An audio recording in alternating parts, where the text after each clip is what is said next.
মহান আল্লাহর অশেষ মেহেরবানি যে আল্লাহ আমাকে আপনাকে মাহে রমজানের 19তম দিনে তার হুকুম ফজরের 2 রাকাত ফরজ নামাজ মসজিদে এসে জামাতের সহিত আদায় করার তৌফিক দান করলেন। এজন্য আমরা সবাই শুকরিয়া জ্ঞাপন করে বলি আলহামদুলিল্লাহ। আমাদের আজকের আলোচনার বিষয় ইতিকাফ এবং ভালো মন্দের পথে আহ্বান। দুটি বিষয়, এক হলো ইতিকাফ আর একটা হলো ভালো মন্দের আহ্বান। ইতিকাফ হলো যার অর্থ যে মেনে চলা, লেগে থাকা অথবা নিয়মিত হওয়া। ইতিকাফ হলো যাকে বলে সুন্নাতে মুআক্কাদা কিফায়া।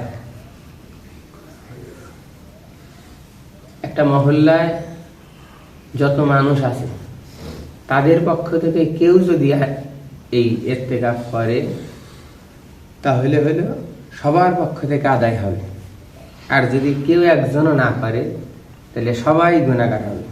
ঠিক আমরা যেমন কেউ মারা গেলে জানাজার নামাজ পড়ি, জানাজার নামাজের ক্ষেত্রে এই বিধান যে একজন জানাজায় যদি শরীক হয় তাহলে সবার পক্ষ থেকে হবে, আর যদি কেউ জানাজা না করে তাহলে সবাই গুনাহগার হবে।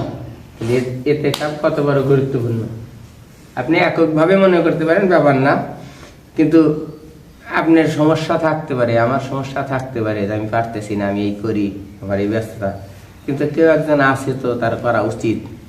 এখন এই দায়িত্ব হলে প্রত্যেকেরই নেওয়া লাগবে যে আমি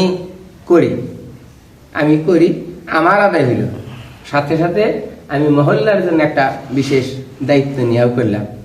কেন ইতিকাফ করা লাগে? ইতিকাফের গুরুত্ব ফজিলত বলতেছে যে কেউ যদি এই রমজানের শেষ 10 দিন ইতিকাফ করে, রমজানের শেষ 10 দিন যদি কেউ ইতিকাফ করে, সে 2টি হজ এবং 2টি উমরা করার সমান সওয়াব পাবে। সুবহানাল্লাহ। কত কোনো মানুষ 5 লাখ টাকা খরচ করে হজ করতে যাবে, সেই হজের যে প্রক্রিয়া, হজের যে নিয়মাবলী যত কঠিন, তারপরেও তার হজ হবে কিনা শিওর না, কিন্তু এখানে স্পষ্টভাবে বলা কেউ যদি ইখলাসের সহিত আদবের সহিত মসজিদে 10 দিন একমাত্র আল্লাহকে রাজি খুশি করার উদ্দেশ্যেই অবস্থান করতে পারে তাহলে সে এই 2টি হজ এবং 2টি উমরা করার সওয়াব পাবে। ঠিক আছে না? মা আয়েশা রাদিয়াল্লাহু আনহা বলছেন হযরত মুহাম্মদ সাল্লাল্লাহু আলাইহি সাল্লাম যতদিন জীবিত ছিলেন ততদিন এই ইতিকাফ করেছেন। তাহলে এখন আমার আপনার উচিত চিন্তা করা যে ইতিকাফ করা লাগবে।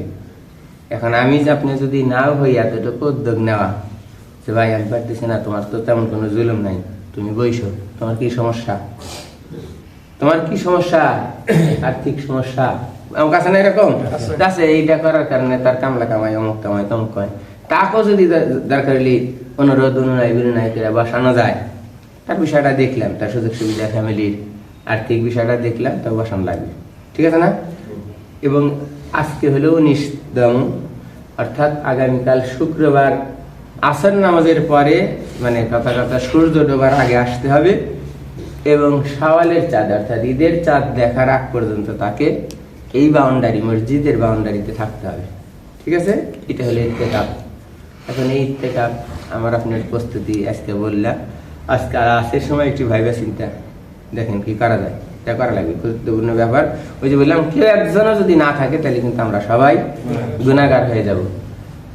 ইয়াং আছে যারা অনেকেই তেমন কোনো কাজ নাই, এরকম 2-1 বসতে পারে, একজন হইলে এককভাবে কঠিন, 2-1 মিলা করলে করা উচিত। তওবা করো তবেই পাবে পাকি মানের স্বাদ, শেষ দশকের ইতিকাফে খোঁজো কদরের রাত। তওবা করো তবেই পাবে পাকি মানের স্বাদ, শেষ দশকের ইতিকাফে খোঁজো কদরের রাত।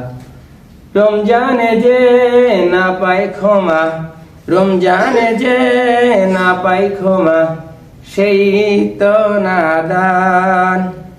রমজান এলো এলো মাহে রমজান, রমজান এলো, রমজান এলো, এলো মাহে রমজান। এতটুকু গজল বলার উদ্দেশ্য হলো কি কথাটা আছে, যে ইত্তেকাফ করবে তার আর এই কি বলে কদর রাত্রি পাওয়ার আর কোনো মিসের চান্স নাই। আমরা যারা আসি খালি 27 রাত বলবো, অথবা 21, 23, 25, 29 এই 2 রাকাত করে কদরের নামাজ পড়বো, ঠিক আছে না? কিন্তু যে ইত্তেকাফ করবে 10 দিন থাকবে তার আর এই কদরের রাত পাওয়া মিস নাই। আর এই কদরের রাত বলছে যে এই আলোচনা দেখবেন কালকে রাজ্জাক হুজুর করবে যে 1000 রাত্রির শ্রেষ্ঠ আমলের রাত। এক কদরের রাত হলে এরকম যে 1000 রাত ইবাদত করলে যে সব তার চেয়েও বেশি কিছু। আল্লাহ পাক আমাকে আপনাকে এই ইত্তেকাফের গুরুত্ব বুঝে ইত্তেকাফ নিজে করা অথবা আমি আর একজন করতে পারি সেই পরামর্শ সহযোগিতার জন্য চেষ্টা করা, ঠিক আছে? একটা প্রথম আলোচনা। দ্বিতীয় আলোচনায় বলছি যে ভালো মন্দের পথে আহ্বান। বুখারী মুসলিম শরীফের 2674 নম্বর হাদিস হযরত আবু হুরায়রা রাদিয়াল্লাহু আনহু হতে বর্ণিত। তিনি বলেন রাসূলুল্লাহ সাল্লাল্লাহু আলাইহি ওয়াসাল্লাম বলেছেন, যে ব্যক্তি অন্য কাউকে সৎ পথের দিকে আহ্বান করবে তার প্রতি আমলকারী যতজন থাকবে তার সমান সব সে পাবে। হ্যাঁ, আবার কেউ যদি অন্য কাউকে ভ্রষ্টতার দিকে, অন্যায়ের দিকে, পাপের দিকে ডাকে, সে যত গুনাহ করবে তার দ্বারা যত গুনাহ হবে সেই সমান কয় যে গুনাহ পাপ তার আমলনামায় হবে। এখানে কাউকেই যে পাপ করলো তার কোনো কমতি হবে না, যে সওয়াব করলো তার কোনো নেকির ঘাটতি হবে না। তাহলে একবারে সহজভাবে বাংলায় বুঝাইলে, আমি যদি আপনাকে ভালোর দিকে ডাকি, আপনি ভালো করলে ওই সমান সওয়াব আমি পাবো। আপনার কারণে যদি আরো 100 জন করে সেই ভালোর সমান সওয়াব আমার হবে, একমাত্র আমার আহ্বানের কারণে, ঠিক আছে?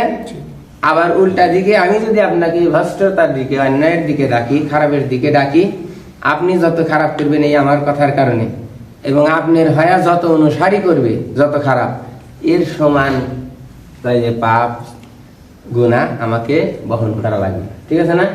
তো এক হাদিসের গুরুত্ব তাৎপর্য যদি আমরা উপলব্ধি করতে পারি তাহলেই আমাদের জীবনে অনেক সাহিংসা, অনেক বড় কিছু হওয়া সম্ভব, ঠিক আছে না? এই যে দুটি বিষয় নিয়ে বললাম, ইত্তেকাফ এবং এই যে বলছি আমি কাউকে ভালোর দিকে যদি ডাকতে নাও পারি, আমি জানি কাউকে কোনো অবস্থাতেই মন্দের দিকে না ডাকি, খারাপের দিকে না ডাকি, ঠিক আছে না? জ্ঞান বুদ্ধি বিবেক কাজে লাগায় আমাকে কাজ করতে হবে। আল্লাহ পাক আমাকে আপনাকে সহি বুঝের মাধ্যমে বেশি বেশি নেক আমল দ্বারা নিজে উপকৃত হওয়া, অপর ভাইকে উপকৃত করা যায়, আল্লাহ সেই তৌফিক দান করুন, আমিন। আমাদের আজকের ইফতার হবে আমেরিকান প্রবাসী, আমার ঢাকায় থাকতে চাকরি করতাম এক ভাই, তার বইয়ের বড় বোন, এই সেই তার মাধ্যমে আশ্চর্যের কথা, এখনকার মানুষ কোন থেকে কি পাইতেছে, তার মাধ্যমে হবে। মানে এগুলো যে তথ্য প্রযুক্তি অনলাইনের যুগে দেখাই, মানে কোন একটা জিনিস দিছি না, একটা ভিডিও দিছি, একটা পোস্ট দিছি, ওইটা দেখে উদ্বুদ্ধ যে কত সহজ একটা ব্যাপার। আমি মাত্র 5,000 টাকা দিব, 70-80 জন মানুষ ইফতার করবে একসাথে মসজিদে, একটা মানে উৎসব আনন্দের মধ্যে, কতটা আছে না? মানে আপনি ইফতার করতেছেন মুখ কালা করে, হইতো না স্যার?